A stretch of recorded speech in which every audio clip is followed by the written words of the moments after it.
Chapter 145. Justice. The whole spectacle was so smoothly orchestrated that Sonny was almost tempted to believe in it. Of course, he knew better.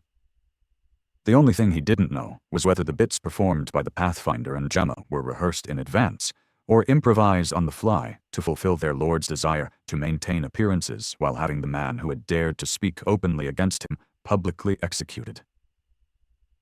And that was what this was, an execution.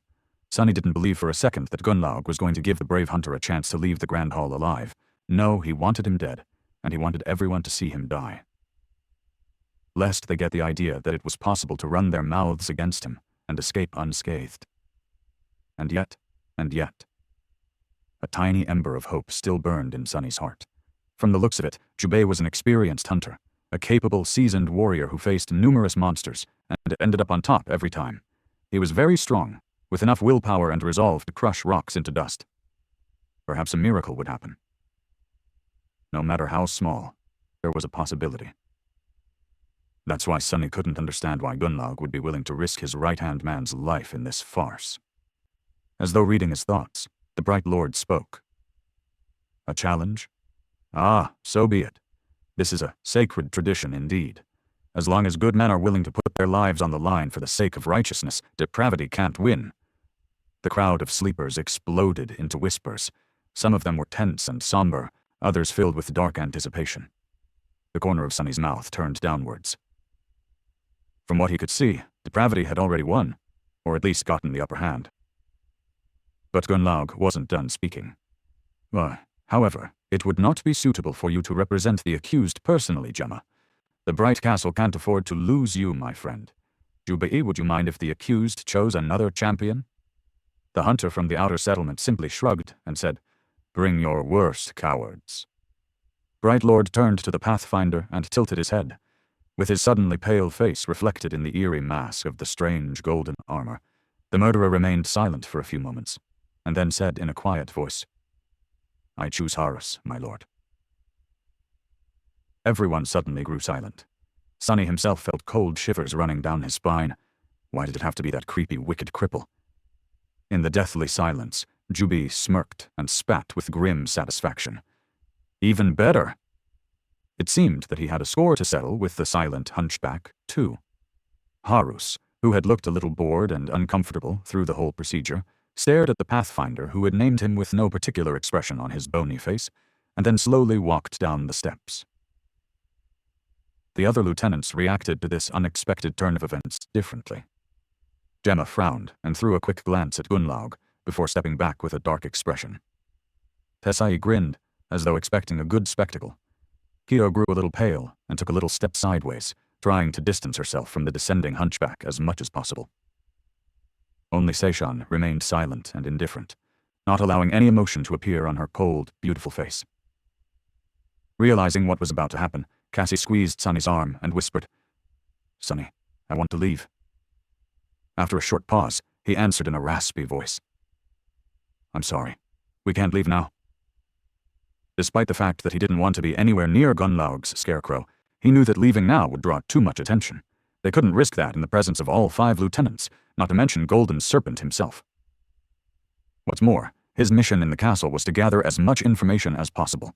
He couldn't miss the chance to see one of the most dangerous creatures in this deceptively peaceful stronghold in action.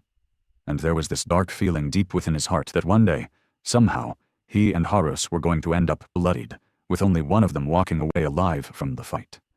It was as though an invisible thread connected them together. Perhaps it was a string of fate. Meanwhile, the hunchback descended from the steps and stopped at opposite Jubei in the empty space that had been cleared in the center of the Grand Hall. His face was still motionless and a little bored. Sonny held his breath.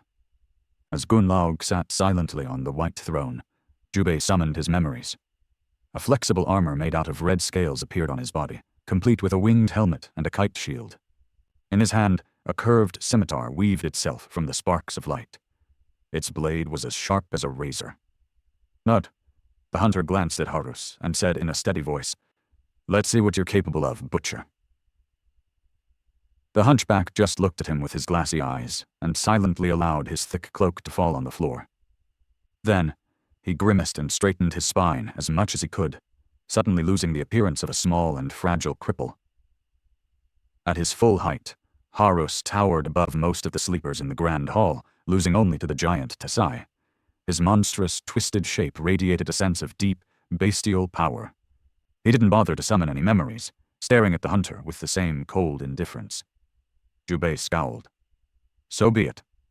Full of anxiety, Sunny held his breath. The proud hunter lunged forward, raising his shield and at the same time slashing with the scimitar. His movements were incredibly fast and nimble, his technique sharpened by years of bloody battles in the Dark City and guided by rich experience. Good. He's good. Did Jubei really have a chance? As Sunny's eyes widened, Harus seemed to miss the attack completely. As though forgetting that he wasn't armed, the hunchback simply raised a hand to meet the razor-sharp blade. My, and gripped it with his bare fist, stopping Jubei's strike in its tracks. For a fraction of a second, everyone in the grand hall froze in astonishment except for the hunter, who immediately tried to wrestle his scimitar from the iron grip of the Gunlaug's killer. But it was of no use. It was as though the saber was stuck in stone. It wouldn't have mattered anyway. In the next moment, Harus moved forward with a snake-like speed and put his large hand on Jubei's shoulder. Then, with a sickening sound, he effortlessly tore the entire arm off. Somebody screamed. As blood spilled on the marble floor, the proud hunter stared at the stump that had suddenly replaced his dominant arm in disbelief, not yet feeling the terrible pain that would soon follow. However, it never did. Before Jubei could even react, Harus grasped his head with both hands and snapped his neck in one brutal, violent motion. Then, he hit the hunter in the chest, shattering his ribs and sending the body flying back a dozen meters. The broken corpse of the defiant challenger fell on the floor, rivers of blood flowing from its terrible wounds onto the pristine white stones. From start to finish, the whole fight took no more than 5 seconds. Harus looked at his hands, shook a few crimson droplets off, and then silently returned to his place beside the master of the castle, his expression still cold. However, it wasn't bored anymore. Instead, it was full of subtle glee. After all, he had just helped his lord pass down judgment. This was law. This was tradition. This was justice.